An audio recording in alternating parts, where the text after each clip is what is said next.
मोक्षमार्गस्य नेतारं भित्तारं कर्मभूभृतां ज्ञातारं विश्वतत्त्वानां वन्दे तद्गुणलब्धये।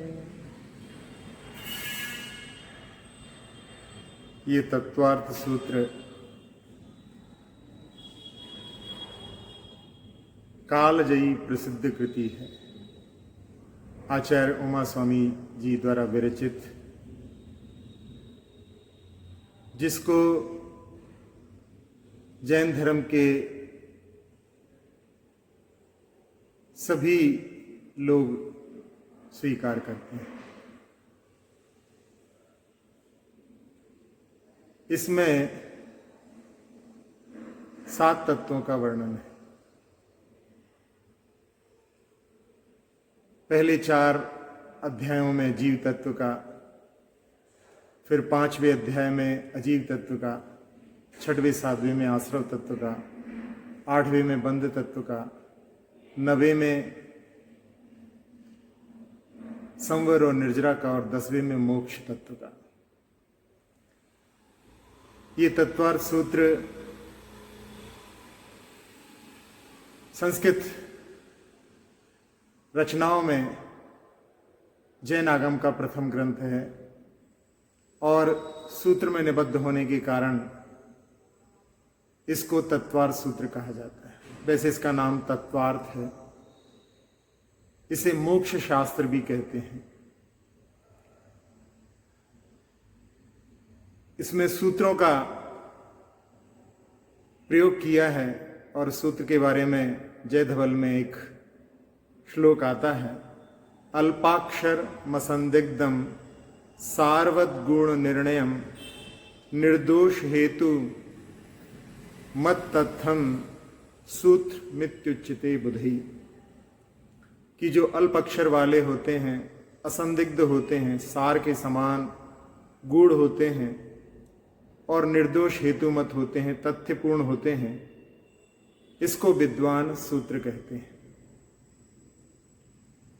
इस तत्वार्थ सूत्र के ऊपर बहुत सारी टीकाएं हैं।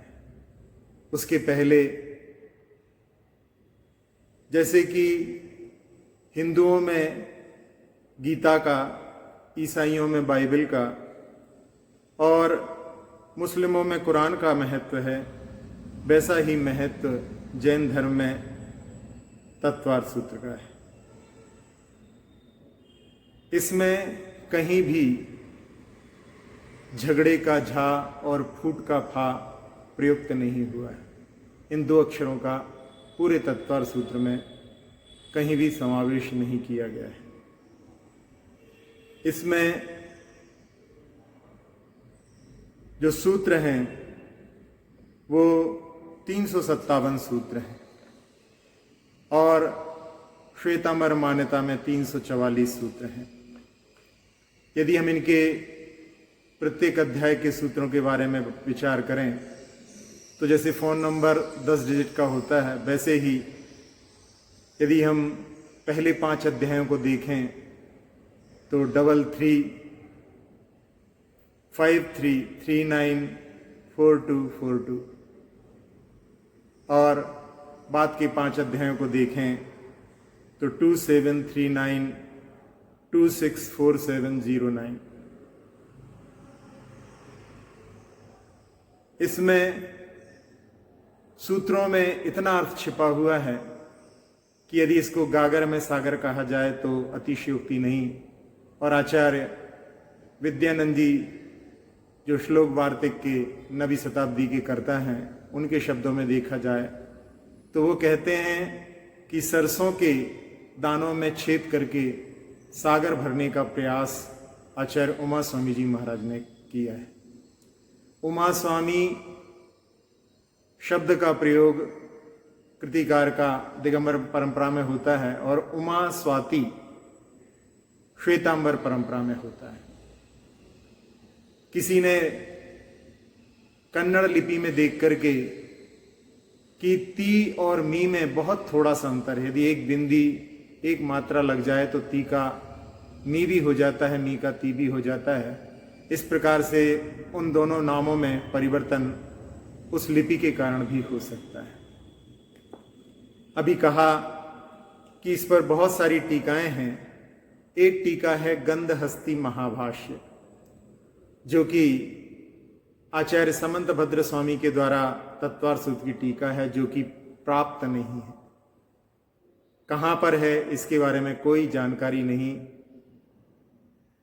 इसके मंगलाचरण के ऊपर ही उन्होंने देवागम स्तोत्र या आप्त मीमांसा नाम की टीका की और उसके ऊपर अकलंक देव ने अष्टशती लिखा और उसी के ऊपर अष्टसहस्री आचार्य विद्यानंदी जी ने, जो कि श्लोक वार्तिक के करता हैं, उन्होंने अष्टसहस्री की रचना की। इस पे दूसरी जो टीका उपलब्ध है वो आचार्य पूजपाद महाराज की सरवार सिद्धि। इसके बाद तत्व प्रकाशिका योगेंद्र देव की,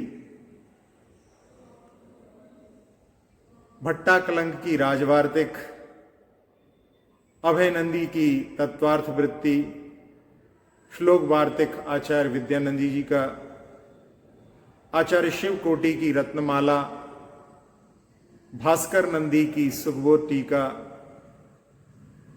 आचार्य बालचंद की कन्नड़ टीका,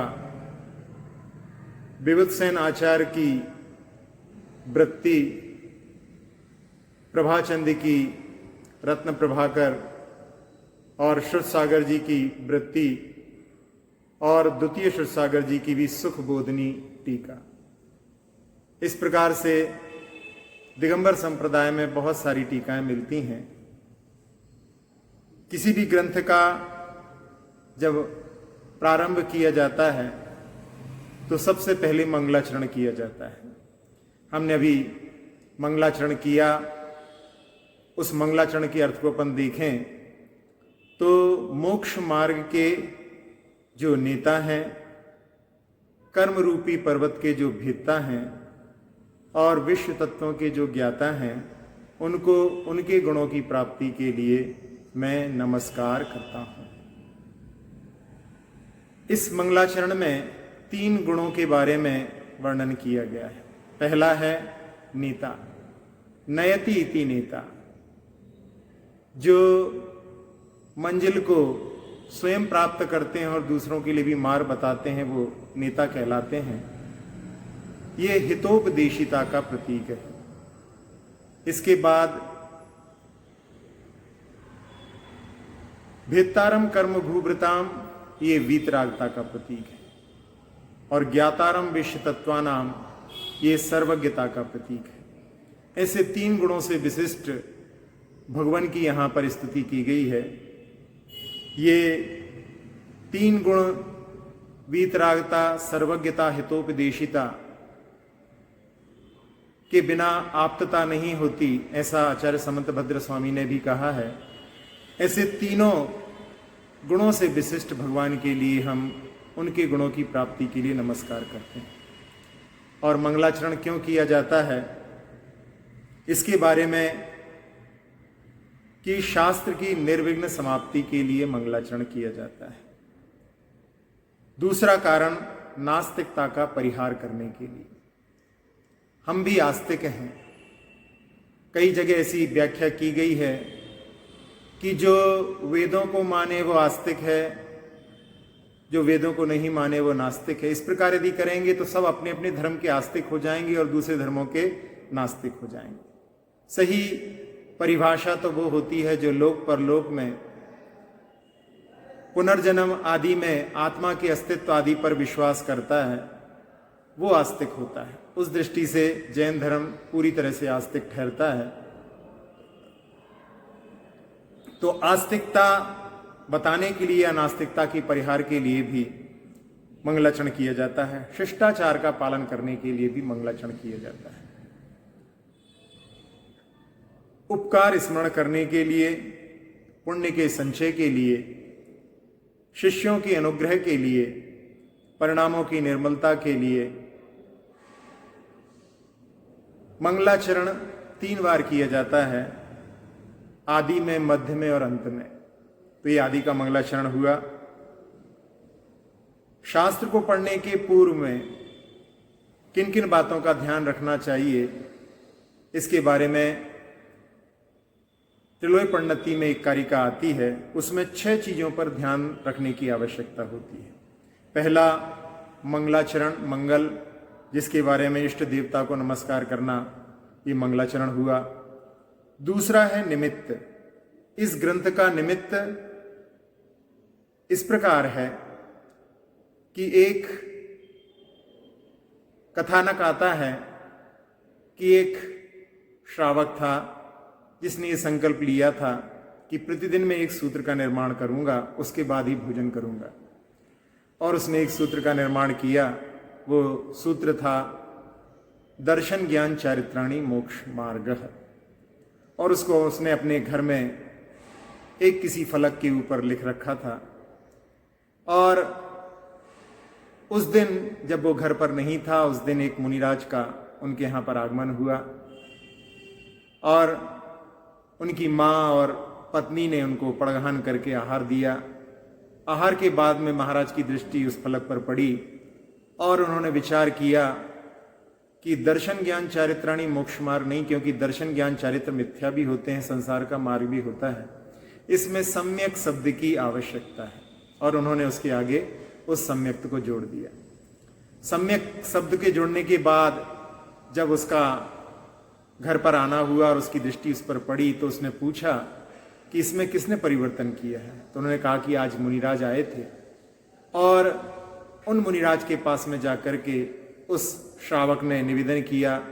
उसके बारे में सिद्धेय या द्वायक ऐसे कुछ नाम मिलते हैं कि उस श्रावक ने महाराज से निवेदन किया कि जब महाराज मैंने एक ही सूत्र में इतनी बड़ी गलती कर दी तो आगे मैं कैसे रचना कर पाऊंगा, इसलिए आपसे निवेदन है कि आप ही इस सूत्र ग्रंथ का निर्माण करिए। और उसके निवेदन पर तत्वार सूत्र की रचना हुई। दूसरी उत्थानिका के रूप में आचार्य पूज्यपाद महाराज ने सरवार सिद्धि में कहा है कि वहां पर अपना हित को चाहने वाला कोई एक बुद्धिमान निकट भव्य जो अत्यंत रमणीय भव्य जीवों के विश्राम के योग किसी आश्रम में गया और वहां उसने मुनि की सभा में बैठे हुए जो बिना वचन के बोले ही मात्र अपने शरीर की आकृति से मूर्तिमान मोक्ष मार्ग का निरूपण करने में और युक्ति और आगम में कुशल, दूसरे जीवों का हित का प्रतिपादन ही जिनका मुख्य कार्य है और आर्य पुरुषों के द्वारा जो सेवनीय है, ऐसे निर्ग्रंथ आचार्य के पास में जाकर के विनय से पूछा किमनु खलु आत्मने स्याद्हितम इति, कि हे भगवान आत्मा का हित किसमें है। सा आह मोक्ष इति, उन्होंने कहा कि आत्मा का हित मोक्ष में है। किंच स्वरूपो असो मोक्ष कश्च से प्राप्ति उपाया, उस मोक्ष का स्वरूप क्या है और उसकी प्राप्ति का उपाय क्या है। और उसके इस प्रकार के प्रश्न करने पर इस तत्वार सूत्र का अवतार हुआ। तो ये निमित्त है। इसके बाद में हेतु, शास्त्र पढ़ने के हेतु या फल को अपन कहें तो वो हेतु कहलाता है। इस शास्त्र का पठन अज्ञान का नाश एवं कर्मों की निर्जरा भावना से यदि किया जाए तो वो यहाँ पर पठन का फल हेतु है। इसके बाद में परिमाण के बारे में अपन देखें तो पहले देख चुके हैं अपन कि इसमें 10 अध्याय हैं, 357 सूत्र हैं और श्वेतांबर परा में 344 सूत्र हैं। शास्त्र के छंद्र, सूत्र, अध्याय आदि की गणना को परिमाण कहते हैं। इसमें 10 अध्याय हैं।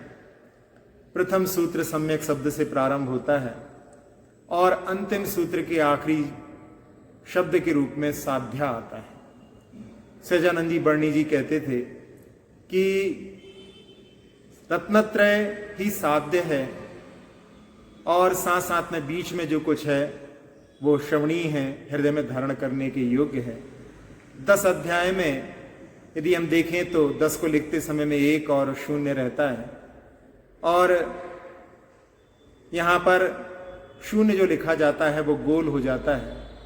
तो एक ही गोल है मोक्ष की प्राप्ति और इस तत्वार सूत्र में मोक्ष शास्त्र में उस मोक्ष का ही वर्णन किया है। इसलिए यहाँ पर परिमाण के साथ साथ में अपन इस बात को भी ध्यान रख सकते हैं। अब इसके बाद में इसके नाम के बारे में पहले ही बताया कि ये तत्वार्थ है, सूत्र में निबद्ध होने के कारण में इसको तत्वार्थ सूत्र कहते हैं और अपर नाम इसका मोक्ष शास्त्र है। कर्ता, इसके कर्ता, मूल कर्ता तो तीर्थंकर देव होते हैं और उसके बाद में उत्तर ग्रंथकर्ता गणधर देव, प्रतिगणधर देव और उनके वचनों के अनुसार उत्तरकर्ता आचार्य श्री उमा स्वामी जी महाराज हैं, जो 2री शताब्दी के आचार्य हैं। इनके बारे में कहा जाता है कि ये आचार्य कुंद के पट्टे शिष्य थे और इन्होंने आचार्य कुंद महाराज के, जो कि उन्होंने समय सार में 9 पदार्थों का वर्णन किया है, यहां पर उन्होंने 7 तत्वों का वर्णन किया। तो पदार्थों को भी जानना जरूरी है और तत्वों को जानना भी जरूरी है।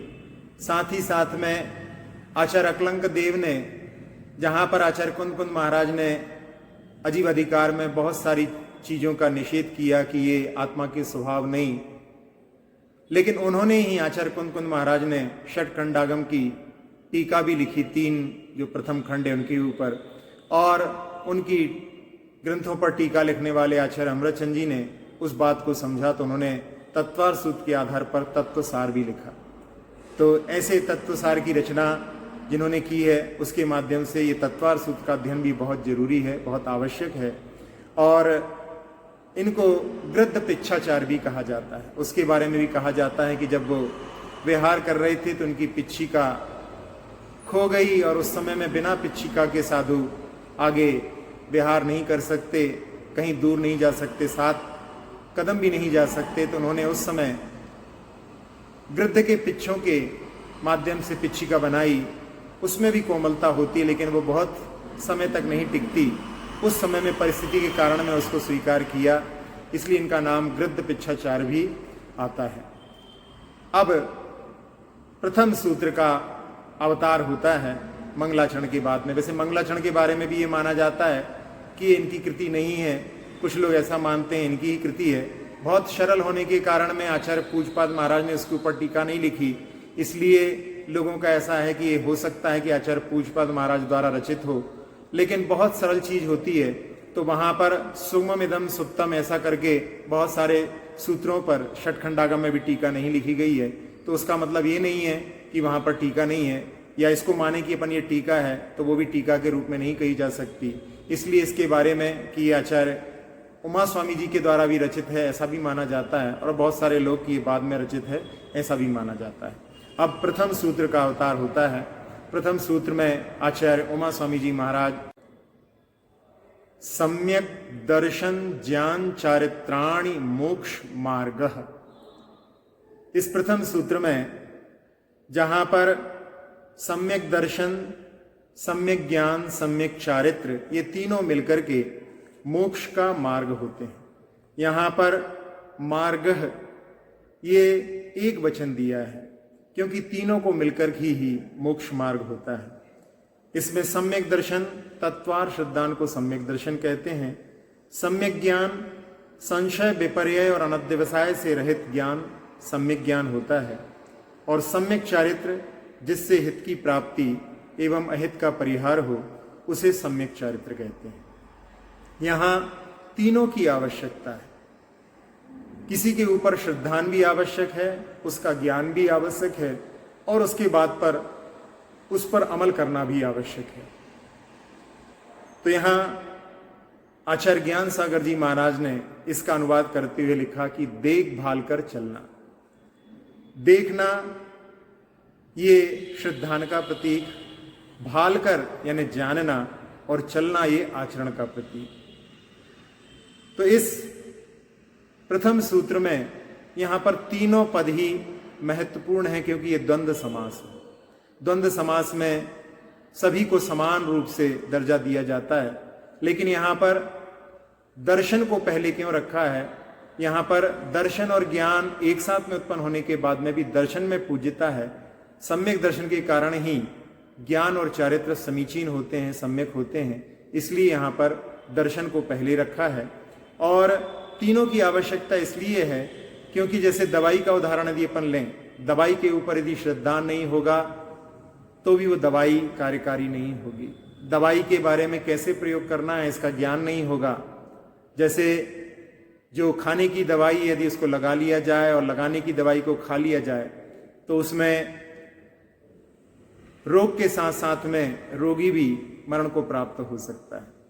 और उस दवाई के बारे में श्रद्धान भी है, जानकारी भी है, यदि उसका प्रयोग नहीं किया जाए तो भी वो कार्यकारी नहीं होती। इसलिए तीनों की आवश्यकता होती है। दर्शन के लिए नींव के समान कहा जाता है और ज्ञान के लिए दीवारों के समान कहा जाता है, और छत जो होती है वो चारित्र का प्रतीक होती है। इस प्रकार से तीनों की आवश्यकता होती है। तो मोक्ष मार्ग में जो कि एकता का मार्ग है उसमें तीनों की आवश्यकता है।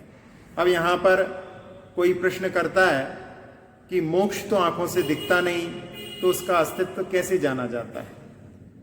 जिस प्रकार आंखों से नहीं दिखने वाला चंद्र ग्रहण, सूर्य ग्रहण भी आगम के द्वारा जाना जाता है, उसी प्रकार इंद्री से नहीं दिखने वाला मोक्ष भी आगम से जाना जाता है। जैसे राजा सैनिक आगे चल करके तीर्थंकर बनेंगे, भगवान के माता पिता रावण सीता आदि मोक्ष जाएंगे, ये सब बातें इंद्रिय गोचर नहीं है, लेकिन फिर भी आगम से जानी जाती हैं। तो यहाँ तीनों की आवश्यकता है। और यहाँ पर यह है कि जो पहले का है उसके बाद में दूसरा हो कोई जरूरी नहीं। यानी जिसके पास में सम्यक ज्ञान है उसके पास में सम्यक दर्शन अवश्य होगा, चारित्र हो कोई जरूरी नहीं। यानी आगे आगे के भजनीय होते हैं। ऐसे तीनों को मिलाकर के यहाँ पर मोक्ष का मार्ग बनता है। यहाँ सम्यक दिया गया है। पदार्थ के यथार्थ सिद्धांत को बताने के लिए दर्शन के पहले सम्यक पद दिया है। संशय, विपर्य और विमोह को दूर करने के लिए यहाँ ज्ञान के पहले सम्यक पद है, और अज्ञान पूर्वक आचरण की निवृत्ति के लिए यहाँ पर चारित्र के पहले सम्यक शब्द का प्रयोग हुआ है। इसको कई और उदाहरणों के माध्यम से भी बता सकते हैं। नसेनी में दोनों पाए, वहां पर सम्यक दर्शन और सम्यक ज्ञान के प्रतीक हो गए, और बीच में जो आड़ी लाइन होती है, आड़ी लकड़ी होती है, वो चारित्र का प्रतीक होती है। उर्दू में भी 3 शब्द आते हैं, यकीन, इल्म और अमल। इसी प्रकार से ये तीनों शब्द यहाँ पर कि दर्शन यानी श्रद्धान, ज्ञान और चारित्र, इस प्रकार से तीनों से मिलने से ही मोक्ष का मार्ग बनता है। एक एक से मुक्ति का मार्ग नहीं बनता है। इसलिए यहाँ पर बहुवचन चारित्राणी तीनों को देने के लिए दिया गया है, और बाद में मोक्ष मार्ग उसमें एक वचन है कि मार्ग एक ही है जो तीनों से मिलकर के बनता है। अब इसके बाद में दूसरे सूत्र का अवतार होता है तत्वार्थ श्रद्धानंद सम्यक दर्शनम। तत्वार्थों का श्रद्धान सम्यक दर्शन होता है। तत्व क्या कहलाता है? तस्य भावम तत्वम, जिसका जो भाव है, स्वभाव है, वह तत्व है। जैसे मनुष्य का मनुष्यत्व, जीव का जीवत्व, तो भाववाची जो पदार्थ है उसका भावों के साथ में होना और उस पर श्रद्धान करना, ये तत्वार्थ कहलाता है। जो पदार्थ जिस रूप में अवस्थित है उसका उसी रूप में श्रद्धान करना सम्यक दर्शन कहलाता है। यहां तत्व का यदि अपन अकेला श्रद्धा न माने तो तत्व तो सभी लोग मानते हैं, तो वहां पर सही जो है समीचीन सिद्धांत तत्व के माध्यम से नहीं हो पाएगा। अर्थ का यदि श्रद्धा न माने तो अर्थ का अर्थ धन भी होता है, तो धन का श्रद्धान भी वहां पर जो है सम्यक दर्शन हो जाएगा, लेकिन वो भी ठीक नहीं है। इसलिए यहाँ पर आचार्य उमा स्वामी जी महाराज ने दोनों को मिलाकर के लिखा है कि तत्व का अर्थ का श्रद्धान, भाववाची जो पदार्थ है और भाव से युक्त है उनका श्रद्धान यहाँ पर सम्यक दर्शन कहलाता है। अब तीसरे सूत्र का अवतार होता है तन्निसर्गाद अधिगमाद्वा। वह सम्यक दर्शन निसर्ग से और अधिगमत से उत्पन्न होता है। तो उसमें निसर्ग यानी जो पर उपदेश के बिना जिन बिंब दर्शन आदि के माध्यम से होता है वो निसर्गज कहलाता है, और जो परोपदेश पूर्वक होता है उसको अधिगमज कहते हैं। यहाँ इसके उदाहरण के रूप में अपन समझें कि जैसे कोई व्यक्ति स्वयं नींद खुल रही है उसको अपन निसर्गज कहेंगे, और जो अलार्म आदि सुनकर के नींद खुल रही है उसको अपन अधिगमज कहेंगे। या जिसको पुरानी जायदाद मिल गई वो निसर्गज कहलाएगी, और जिसने स्वयं पुरुषार्थ करके कमाई है वो अधिगमज कहलाएगी। इस प्रकार से निसर्गज के माध्यम से और अधिगमज के माध्यम से ये सम्यक दर्शन उत्पन्न होता है। इसमें तत्शब्द क्यों दिया, इसके बारे में आचार्य पूज्यपाद महाराज कहते हैं कि यदि तत्शब्द नहीं दिया जाता तो इसका संबंध मोक्ष मार्ग से हो जाता, और वो मोक्ष मार्ग दो प्रकार का निसर्गज और अधिगमज के भेद से हो जाता। लेकिन यहाँ पर तत् देने से इसका संबंध जो पूर्व में कहा गया है सम्यक दर्शन, उससे इसका संबंध होता है, इसलिए यहाँ पर उसको दिया गया है।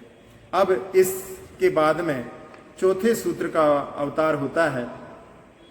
उस चौथे सूत्र में जहाँ पर 7 तत्वों के बारे में बताया गया है, वहाँ जीवा जीवाश्रव बंध संवर निर्जरा मोक्षास तत्वम, ये 7 तत्व होते हैं। इसमें जीव जिसमें चेतना पाई जाती है वह जीव है, जिसमें चेतना नहीं पाई जाती वह अजीव है। कर्मों के आने के द्वार को आश्रव कहते हैं। आत्मा और कर्म प्रदेशों का परस्पर एकमेक हो जाना बंध है। आते हुए कर्मों का रुक जाना संवर है। संचित कर्मों का एक देश अलग हो जाना निर्जरा है, और सभी कर्मों का आत्मा से अलग हो जाना मोक्ष है। इन 7 तत्वों के बारे में, इन 7 तत्वों का व्याख्यान इस क्रम से क्यों किया, तो उसमें आचार्य अकलंक देव राजवार्तिक में कहते हैं कि सभी फलों को जीव ही प्राप्त करता है, इसलिए सबसे पहले जीव को कहा, और अजीब जीव का उपकारी है, इसलिए अजीब से संबंध होने के कारण में जीव के बाद में अजीब को कहा। और जीव और अजीब का जो संबंध होता है वही आश्रव कहलाता है, इसलिए उसको बाद में रखा। और बंध आश्रव पूर्वक होता है, इसलिए आश्रव के बाद में बंध को कहा। संबर बंध का उल्टा है, अर्थात जिसका संबर हो जाता उसका बंध नहीं होता, इसलिए बंध के बाद में संबर को रखा। और निर्जरा पूर्वक संबर, निर्जरा पूर्वक ही, निर्जरा जो होती है वो संबर पूर्वक ही होती है, इसलिए संबर के निकट निर्जरा तत्व को कहा। और सब कर्मों की निर्जरा होने पर अंत में मोक्ष प्राप्त होता है, इसलिए अंत में मोक्ष का वर्णन किया। इन 7 तत्वों को एक उदाहरण के माध्यम से भी अपन समझ सकते हैं कि दुकानदार जीव है और दुकान उसकी अजीब है। दुकान पर माल आता है तो वो माल आना आश्रव है, माल को यथास्थान रखना बंध है, और माल पर्याप्त मात्रा में होने से खरीदनी रोक देना ये संवर हो गया, और थोड़े थोड़े माल का विक्रय प्रारंभ हो जाना निर्जरा है। जब संपूर्ण माल विक्रय हो गया तो वो मोक्ष है। इसी प्रकार से नाव आदि के उदाहरण के माध्यम से भी हम इन 7 तत्वों को समझ सकते हैं। यहाँ पर 7 ही क्यों है तत्व, इसके बारे में जीवों को जो जिज्ञासाएं होती हैं वो 7 ही होती हैं। जैसे कोई प्रश्न करे दुख किसे मिल रहा है, तो जीव को दुख मिल रहा है। दुख किससे मिल रहा है, अजीब के संयोग से जीव दुखी होता है। तीसरा, दुख का कारण क्या है, तो आश्रव। दुख कैसे बढ़ता है, कर्म बंध के कारण दुख बढ़ता है। दुख कैसे रोका जाए, तो संवर से दुख को रोका जा सकता है। और दुख दूर कैसे हो, तो निर्जरा के माध्यम से। दुख से मुक्त अवस्था कौन सी होगी, तो वो मोक्ष होगी। इसलिए इस प्रकार से इन 7 तत्वों के माध्यम से जो श्रद्धान होता है उसको बताने के लिए यहाँ पर 7 तत्वों को बताया गया है। अब इन 7 तत्वों को और साथ साथ में रत्नत्रय को जानने के लिए अब आगे 4 सूत्र आएंगे। उसमें पहला सूत्र है नाम स्थापना द्रव्य भाव तस्तन्यासः। नाम के द्वारा, स्थापना के द्वारा, द्रव्य के द्वारा और भाव के द्वारा उनका न्यास होता है। तत्न्यास। यहाँ पर तत् शब्द जो दिया गया है, यहाँ पर तत् शब्द के लिए सबका समूह करने के लिए, क्योंकि इसका संबंध 7 तत्वों से है। यदि ये तत् शब्द नहीं दिया जाता तो केवल 7 तत्वों से ही इनका संबंध होता, लेकिन यहाँ पर तत् शब्द दिया गया है। आचार्य पूज्यपाद महाराज कहते हैं कि इसका रत्नत्रय के साथ में भी इन 7 तत्वों से भी संबंध हो, इसलिए यहाँ पर ये तत्शब्द दिया गया है। नाम निक्षेप संज्ञा के अनुसार गुण से रहित वस्तु में व्यवहार के लिए अपनी इच्छा से जो संज्ञा की जाती है वो नाम निक्षेप कहलाता है। इसमें गुणों की कोई अपेक्षा नहीं होती। जैसे किसी का नाम बहादुर रख दिया, भले ही वो कांकरोच से डरता है, तो वो केवल यहाँ पर गुणों से रहित नाम निक्षेप के माध्यम से जाना जाता है। स्थापना निक्षेप ये धातु, काष्ठ, पाषाण आदि की चित्र या मूर्ति में जो यह वह है इस प्रकार से स्थापना की जाती है, वो स्थापना निक्षेप कहलाती है। इसके 2 भेद होते हैं। एक तदाकार, जैसे पार्श्वनाथ भगवान की मूर्ति में पार्श्वनाथ भगवान की स्थापना करना, और दूसरा अतदाकार, जैसे शतरंज की गोटियां होती हैं उसमें वहां पर वजीर, बादशाह आदि की जो कल्पना की जाती है वो अतदाकार स्थापना कहलाती है। इसके बाद में द्रव्य निक्षेप। द्रव्य निक्षेप भूत और भावी अवस्था के कारण व्यक्ति या वस्तु को उसी अभिप्राय से पहचान करना, ये द्रव्य निक्षेप कहलाता है। जैसे कोई शिक्षक जिसने रिटायरमेंट ले लिया है, सेवानिवृत्त हो गया, उसको भी अभी मास्टर जी कहना, और जो अभी पढ़ने के लिए मेडिकल कॉलेज में गया है उसको ही डॉक्टर कहने लगना, ये अभी भविष्य में जो आकर के वो उस परिस्थिति को प्राप्त करेगा, लेकिन वर्तमान में ही उसको ऐसा कहने लगना, ये द्रव्य निक्षेप कहलाता है। और भाव निक्षेप, वर्तमान पर्यायुक्त वस्तु को भाव निक्षेप कहते हैं। जैसे जिस समय में उसको MBBS की डिग्री मिल जाए तब उसको डॉक्टर कहना, या तीर्थंकर प्रकृति का जब 13वें गुण स्थान में होता है उनको तीर्थंकर कहना, ये भाव निक्षेप कहलाता है। इस प्रकार से इन 4 निक्षेप, जिनमें नाम निक्षेप और स्थापना निक्षेप में ये अंतर होता है, नाम में वहां पर पूजा सम्मान आदि की आवश्यकता नहीं होती है, लेकिन स्थापना निक्षेप में वहां पर पूजा सम्मान आदि भी होता है। इन 4 जो निक्षेपों में सबसे पहले नाम को इसलिए लिया गया है कि लोक व्यवहार नाम से चलते हैं और नाम वाले की ही स्थापना होती है। द्रव्य और भाव पूर्व और उत्तरवर्ती हैं, इसलिए उनको बाद में रखा है। अतः भाव की अपेक्षा से लगाएं तो भाव के निकटता और दूरी की अपेक्षा से देखें तो भाव के निकट द्रव्य है, स्थापना उसके पहले, क्योंकि वो अतद रूप में तद्बुद्धि कराने में कारण बनती है। इसके साथ साथ में उससे पहले नाम, क्योंकि वो भाव से अत्यंत दूर है, इसलिए इन 4 का क्रम इस प्रकार से आचार्य अकलंग देव की दृष्टि में इस प्रकार से रखा गया है। अब इन 4 निक्षेपों के बाद में इन 4 निक्षेपों के लिए, जैसे कि दुकान को सजाया जाता है, किसी चित्र का निर्माण करना हो, उस समय में वहां पर चित्र के निर्माण के लिए बोर्ड की आवश्यकता होती है, उसके ऊपर पेपर लगा करके पेन आदि, क्लिप आदि की आवश्यकता होती है। इसी प्रकार से इस निक्षेप के माध्यम से सभी तत्वों को, रत्नत्रय आदि को व्यवस्थित किया जाता है। जैसे दुकान को सजाया जाता है, वो वहां पर जो नाम निक्षेप के माध्यम से होता है। अब इसके बाद में, निक्षेप के बाद में इनके जानने के उपाय और क्या क्या हैं, तो उसके लिए कहते हैं प्रमाण नई रदिगमः। प्रमाण और नयों के द्वारा अधिगम यानी ज्ञान होता है। प्रमाण जो होता है वो सकलादेश प्रमाणाधीन, विकलादेशा नयाधीना। संपूर्ण पदार्थ का परिज्ञान जिससे होता है वह प्रमाण कहलाता है, और जिससे पदार्थ का आंशिक ज्ञान होता है वह नय कहलाता है। शरीर को पूरा जान लेना ये प्रमाण हो गया, उसके एक एक अंगों पर ध्यान देकर के जानना वो नय हो गया। पूर्ण रोटी को जानना वो नय हो गया, और उसके एक एक कौर को अलग अलग करना वो वहां पर नय हो गया। घड़ी को देखना ये प्रमाण हो गया, कितना बजा है उस पर दृष्टि जाना ये नय हो गया। तो इस प्रकार से प्रमाण और नय के द्वारा ज्ञान होता है। अब और क्या क्या कारण है जिनके माध्यम से ज्ञान होता है, इस प्रमाण और नय के लिए प्रमाण का वर्णन अन्य मतों में भी आता है, इसलिए इसको अपन कोर्ट के समाज समझ सकते हैं। इसके बाद निर्देश स्वामित्व साधनाधिकरण स्थिति विधानतः। निर्देश वस्तु के स्वरूप का कथन करना निर्देश कहलाता है। स्वामित्व वस्तु के आधिपत्य को स्वामित्व कहते हैं। साधन जिस निमित्त से वस्तु उत्पन्न होती है वह साधन कहलाता है। अधिकरण वस्तु के आधार को अधिकरण कहते हैं। स्थिति जितने काल तक वस्तु रहती है वह स्थिति कहलाती है। विधान वस्तु के भेद प्रभेद का वर्णन करना विधान कहलाता है। जैसे उदाहरण के रूप में यहाँ पर कोई पेन है, ये पेन ये क्या है, ये कहना ये पेन है, किसका है, उसके स्वामी के बारे में हो गया। ये कैसे बना है, लोहे का है, प्लास्टिक का है, तो साधन हो गया। कहाँ पर रखा हुआ है, दुकान पर रखा हुआ है, तो अधिकरण हो गया। कितने समय तक चलेगा, ये उसके लिए स्थिति हो गई। ये सामान्य से एक प्रकार का है, विभिन्न रंगों की अपेक्षा से अनेक प्रकार का है, ये विधान हो गया। इस प्रकार से पदार्थों को जानने के लिए ये 6 अनुयोग द्वार के माध्यम से जाना जाता है। इसके बाद में सत, संख्या, क्षेत्र, स्पर्शन, कालांतर, भावाल्प, बहुत, त्वयिश्च, इन 8 अनुयोग द्वारों के माध्यम से भी पदार्थों का ज्ञान किया जाता है।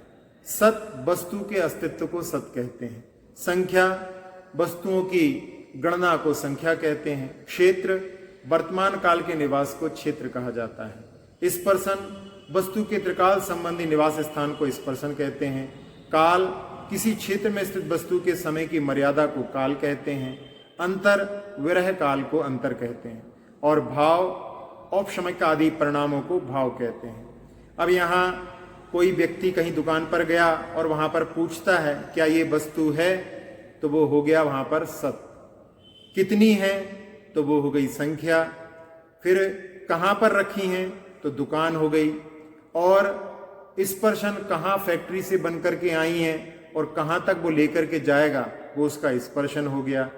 काल दुकान खुलने का समय कितने बजे से लेकर के कितने बजे तक खुलती है, वो काल हो गया।